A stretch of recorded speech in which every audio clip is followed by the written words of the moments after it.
Okay, so you definitely have the energies of two people and two people that are consistent across the spread, okay?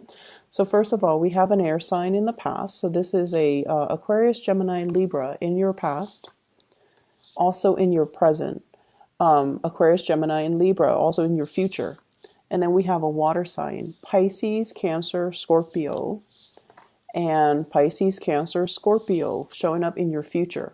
This is quite interesting. I mentioned in the past that you keep having this person that comes up, the Queen of Swords. So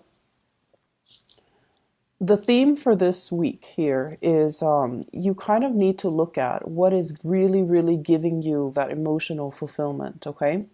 And in your spiritual advice position, we have here the Hermit in the reverse position. The Hermit in the reverse is like not looking in the right place, looking for love in the wrong places, barking up the wrong tree, making associations and connections with people who might not give you that emotional fulfillment that you're looking for, or looking at a situation where you're looking at the wrong things and you're not finding the right solutions, or you are refusing to kind of confront or face the truth or looking at the bigger picture in a situation.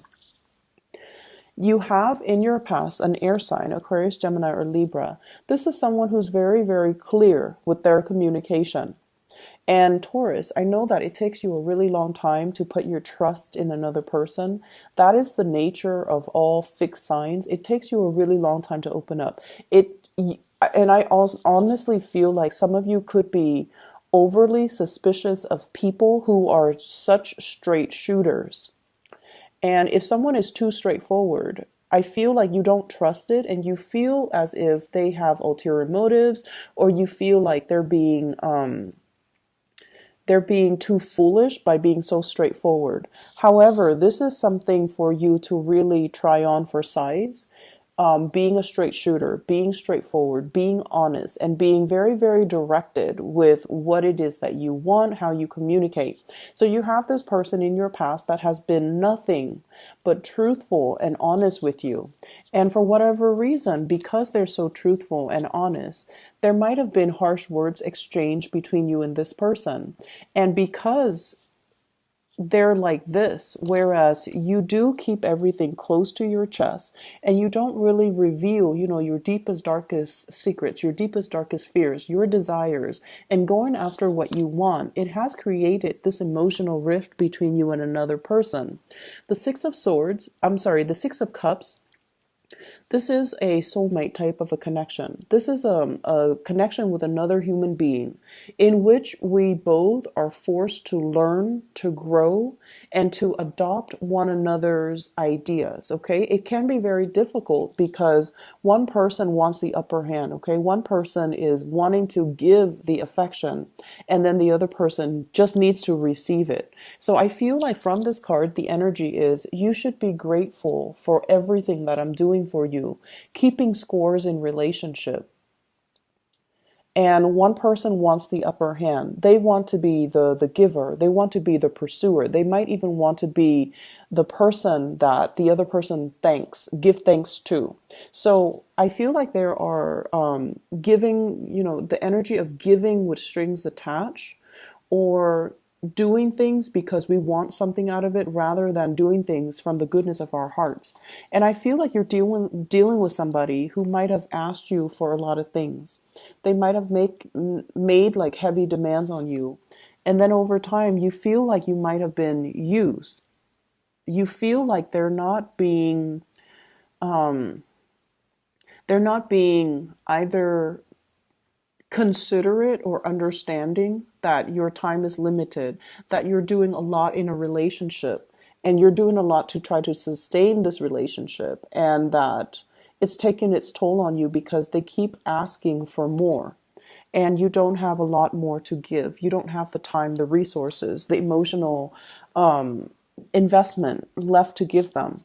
In the challenge position, we have here the Six of Wands. And the Six of Wands is indicating to me somebody who's very, very visible. Okay, so they're very, very visible in whatever way. They could be very famous. They could be, they're dividing their time between a lot of responsibilities and a lot of other people. And I feel almost like whenever we're so visible, we have to be really mindful about how we say things. We have to be really mindful about who we hang out with, how we communicate. We have to censor ourselves, and we can't really express ourselves exactly the way that we want. But I feel like at the bottom, like underneath the layers with this reading, it's about you not wanting to, it's sort of like conforming to social expectations, conforming to family expectations, conforming to the expectations of those around you, and not really authentically living in your truth. And on top of that, you have this added pressure of being very, very visible, where you are not free to act in the way that you know how. So the foundation here, we have the emperor, which once again echoes the same theme. This is a person in a position of authority, and they're not going to overturn, years of tradition. They're not going to overturn a work environment. They're not going to be able to freely act because it's going to affect everything around them. So I feel like in a way you're kind of like this pillar of strength and stability.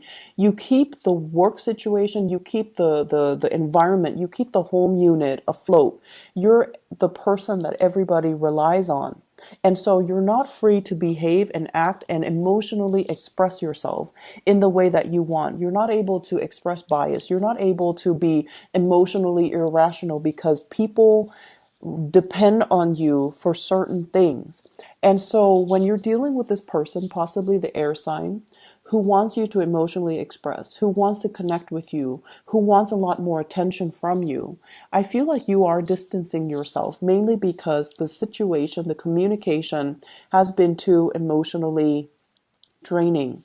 And then I'm also sensing as well, this person came into your life at a point when you might have had an emotional falling out with another person. So I have here a water sign, Pisces, Cancer, or a Scorpio, someone that is withholding their affection, or they are making very heavy emotional demands on you when you're not able to reciprocate. And I feel like you are caught between two people here, and it's like being caught between a rock and a hard place.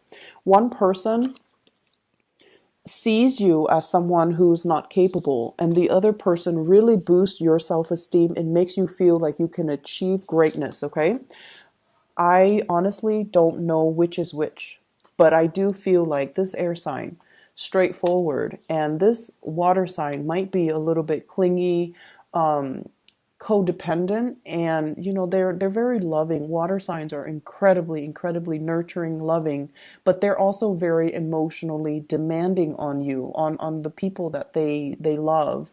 And so I feel like one person boosts you up, the other person might tear you down. And it's not, the fact is, I feel like there's a switcheroo, there's like a switch in the energies, okay? Because this is upright, but in the outcome position, it's in the reverse. And then this is in the reverse. In the outcome position, they have redeemed themselves and they're moving upright. So it's quite interesting the way that the energy plays out. In your advice position, we have here the Hermit. And this fell out, I believe, for Aries too. So I'm going to clarify for you because I want to see what this is relating to. What are they not seeing, and what do you want them to know about their spiritual advice? Okay, so we have here the King of Pentacles. This is somebody who cares about earthly possessions, who can be a little bit on the materialistic end, and who cares about financial stability. So Taurus, you are the, I want to say like, when your financial foundation is very rocky, I feel like you heavily identify your self-esteem, your competence, and your confidence level greatly with the financial resources that you own. And when it's in the, we have as well the Three of Wands in the reverse. It's almost like you're dealing with a different type of a person. You're dealing with somebody who is like a nomad. They can travel with less. When a situation becomes too difficult, they just pick up and go. They're not bound to earthly possessions. They're not bound to, I'm going to stay and work things out. So I feel like they just up and bounce. Not because they are flaky or unreliable, but because they would rather have peace of mind and be alone in and be happy than being stuck in a situation where they're carrying the brunt of the relationship and their partner is not understanding. So I feel like you're dealing with a different breed of people and you're not used to it. So with the Hermit in the reverse is you're not seeing this situation for what it is. The other person doesn't care about how much money you make. They don't care about you being stable. They see you as an equal partner and they see you on the same level playing field as them. So they're not going to care how much money you have in the bank. They're not going to care about the frivolous, practical, tangible things. They care about freedom of movement and, having an enjoyable life and waiting for opportunities to come in where we can expand our consciousness. And I feel like this is something that you're racking your brains trying to figure out. When someone is too honest and too straightforward, I feel like rather than taking things at face value, you read too much in between the lines and you feel like nobody is that honest. Nobody is that nice. Nobody is that straightforward. So whatever suspicions that you have, I feel it's unfounded. And I feel like you're looking at a person who has been truthful and honest through a very, very suspicious lens that is colored and affected by your interactions with people who have ulterior motives and who are manipulative in order to get what they want. So looking at the value in the right person and trusting in the right person and, seeing people for who they really are. I feel like that's the major spiritual advice coming through. External to your environment, we have here the Judgment card in the reverse. And I feel like there needs to be contact. There needs to be communication. There needs to be kind of like airing out the dirty laundry so that everybody can see what is on display, what's on the table, what are we dealing with, okay? So making decisions in order to clear up the air. So this is all about, that angelic type of a timing where everybody's on board, rallying people to your cause, okay? I feel like many of you are playing the position behind the scenes where you are telling yourself, my hands are tied, I'm not free to act the way that I want. And there's really no excuse for that. With the Six of Wands, you're in a position of authority. People trust you. So whatever you need to say, I feel like you're holding yourself back because you don't want to cause a ruckus. And in your hopes and fears, we have here the Moon card, fear of being deceived. And the thing about being deceived is whenever someone deceives us, we get very, very defensive because, our ego is triggered. And subconsciously, we kind of tell ourselves, they must think I'm very stupid for them to tell me a blatant lie. And if you take your ego out of that and just say that, this is not about me. This is not about them deceiving me.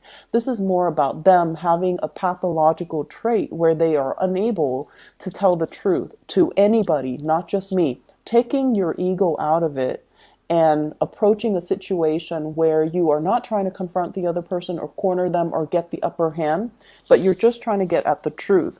I feel like there's somebody here who has been very honest with you, but for whatever reason, you have this unfounded and unexplainable sense of distrust towards them. And it's based on the people that you've dealt with in your past. And it's based on, some internal things that unfortunately I feel like you have to work on. Okay.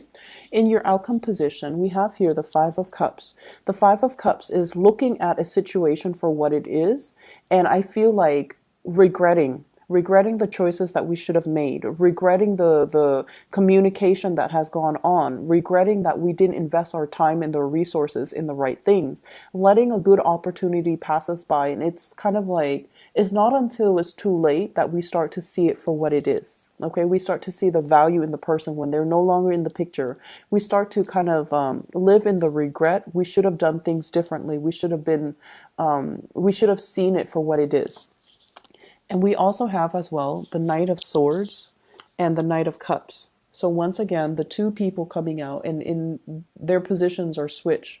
So I feel somebody is trying to make amends with you. Somebody is making an offer. Somebody is coming in, softening up their energy. So rather than being abrasive and I want to say like straight shooter, they're trying to be more emotional. They're trying to wait on you. They're trying to make an offer as well. And they're trying to reach out to you in an emotional way. If you have had some disappointments coming in for this week, the disappointments are kind of like a blessing in disguise, because the other person is going to see that you're dealing with a lot and they're coming in offering assistance, offering their love and revealing their love to you because they're trying to cheer you up and they're trying to make things right by you. Okay, so whatever disappointments you're dealing with, think of it as a blessing in disguise. It allows you to kind of like admit, I've been wrong. And then in the process, I feel like the right people will be in the picture to show you that they have your back no matter what, that you have their unwavering support and loyalty. And there's also, love offers as well as an offer for an emotionally it's more like an emotional offer. Somebody is opening up to you. Okay. I hope the reading is helpful for you guys, Taurus.